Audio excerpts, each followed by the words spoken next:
السلام عليكم ورحمة الله وبركاته. معكم محمود علي في دقيقة كورة. هنتكلم النهارده عن ماتش الزمالك والترجي. صراحة الزمالك لعب ماتش أحسن من رائع، داخل ضغط على الترجي من أول دقيقة.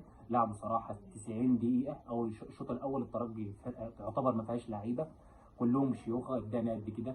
فيعني أنا كنت مستغرب لأن طبعا كنت في الجيش، وطبعا واضح عليا قوي، واضح عليا أي حد هيشوفني يعرف إن أنا في الجيش ومنفوخ. ما كنتش بتفرج على ماتشات، فاتني ماتشات كتيرة جدا كنت هحلل عليها بس ما عرفتش لأن طبعا الظروف. صراحه اتفرجت على بدايه الشوط الثاني والشوط الاولاني، تابعتهم على اليوتيوب. صراحه الزمالك لعب ماتش جامد. طبعا نسيب فاروق جعفر، انا كنت مستغرب جدا ان هو مش بيبدا الماتشات، حاجه غريبه جدا. وان بريرا مشي وفريرا جه، طبعا فاتني الحاجات دي كلها. يعني لسه جاي في الكلام. ماتش صراحه الجماهير كانت عامله شغل رائع. الجماهير كانت نص الماتش. انت بتتكلم عن 90 دقيقه كانت بتلعب نهائي بين الترجي والزمالك.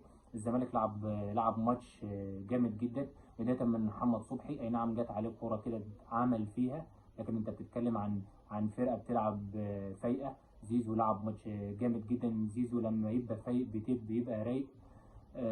وعلى الناحيه الثانيه مصطفى شلبي لا، انت بتتكلم مستواه بيرتفع، بس برضه السرعه بس اللي هتعيبه شويه.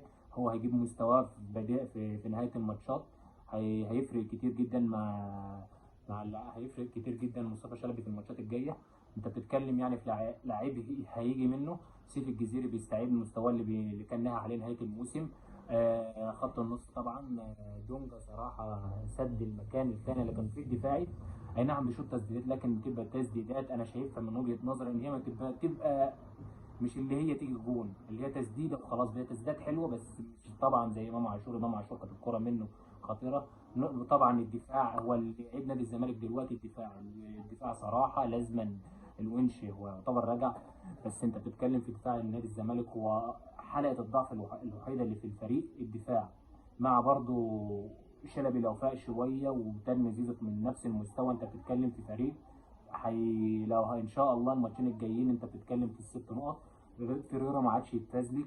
الترجي صراحه يا دوبك لما الترجي عاب على الزمالك ان الشوط الثاني تراجع وساب لهم الكوره، خاف شويه ورجع لورا. لكن لا، الترجي مش الفرقه اللي انت تخاف منها، انت تضغط عليها يعتبر انت امتلكت الفرقه. فرقه ما فيهاش يعتبر اللعيب في نص الملعب. هو اللي محمد بن رمضان ده هو اللي كان عامل مؤثر كبير جدا.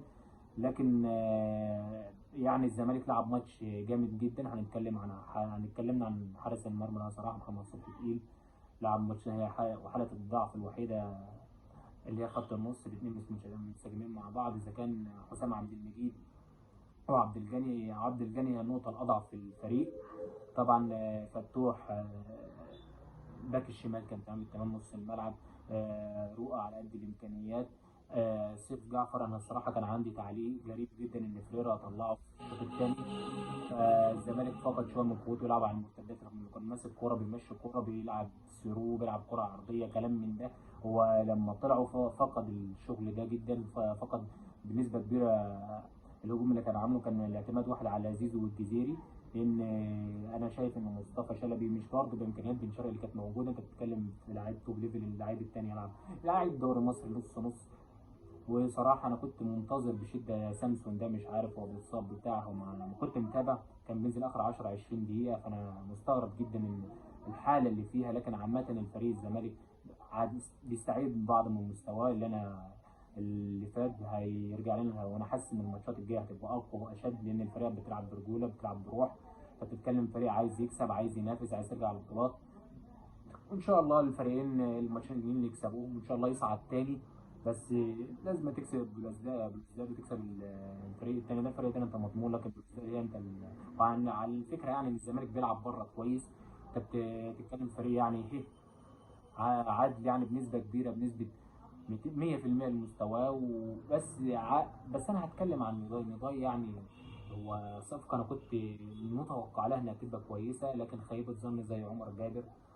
لعيب ما تعرفش بيعمل ايه في الملعب، لا سرعه ولا بيباص، يعني حاجه غريبه يعني. وكورته ماشي، جريته غريبه. نفس الكلام عمرو السيسي، انت بتتكلم على لعيب 6 ماشي، عندوش هو ضغط وافتكاك اللي هو زي دونجا. يعني هتلعب ده رؤى 8 احسن منه بكتير جدا. فهو السيسي يقعد بره، انا شايف ده يعني انسب حل وانسب مكان. وده واللعيب وعدم الاستعانه يوسف اسامه نبيه مكان مصطفى شلبي من بدايه الشوط الثاني. أنا شايفها ده بيبقى حاجه متاخره جدا، لانه لعيب ما عنده كوره، بيرفع عرضيه، بيشوط، بيسدد على المرمى.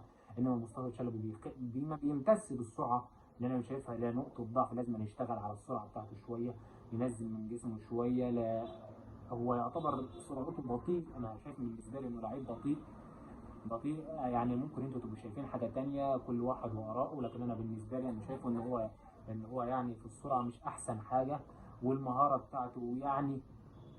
بس كتوتال لعيب يلعب في لعيب به، بس برضه مش اللي انا بالنسبه لي شايف ان هو اسامه نبيه. يوسف اسامه نبيه لو يبدا احسن منه بكتير. انا ده من رايي الشخصي واستاذ الجزيري، وده كان كل الماتش، كل اللي كان عندنا عن الماتش.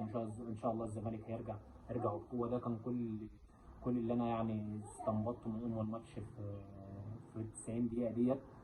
فحاجه كويسه جدا ان الزمالك راجع عشان تبقى المنافسه حلوه. ان بالنسبه لو الزمالك صعد ان شاء الله، ونفس الكلام مع الاهلي، الاهلي ان شاء الله يعدي من اللعبكه اللي فيها ويصعد برضه، لان الاهلي والزمالك لو صعدوا بتفرق طبعا البطوله، القوه بتاعتها، والمشاهده بتاعتها. البطوله افريقيا مش الاهلي والزمالك هتحس انها منافسه كتير جدا. ده كان كل معاكم كان كل اللي في جعبتنا عن ماتش الزمالك والترجي. هنتكلم دلوقتي عن الماتش. انا هتكلم طبعا عن الماتش بتاع الليفر بتاع مانشستر يونايتد. لا هي ديت رجعت يعني ثقة الفريق بنسبة 200%. محمد صلاح بيجيب جولين. الفرقة كانت بتلعب طبعا مفتوح جدا، بيلعبوا على الهجمات، مع تصرف غريب جدا من الفريق بتاع تين هانج، فريق مانشستر يونايتد. انا شايف يعني ان كانت فيها فزلكه شويه، لكن بعد الخروج المخيب من ريال مدريد وانت في دوري الابطال، ترجع تكسب 7 بعد ما كنت خسران 5-2. ماتش غريب جدا. انا كنت مفكره اول ماتش يعتبر، لا كان دور الثمانيه والليفر طلع.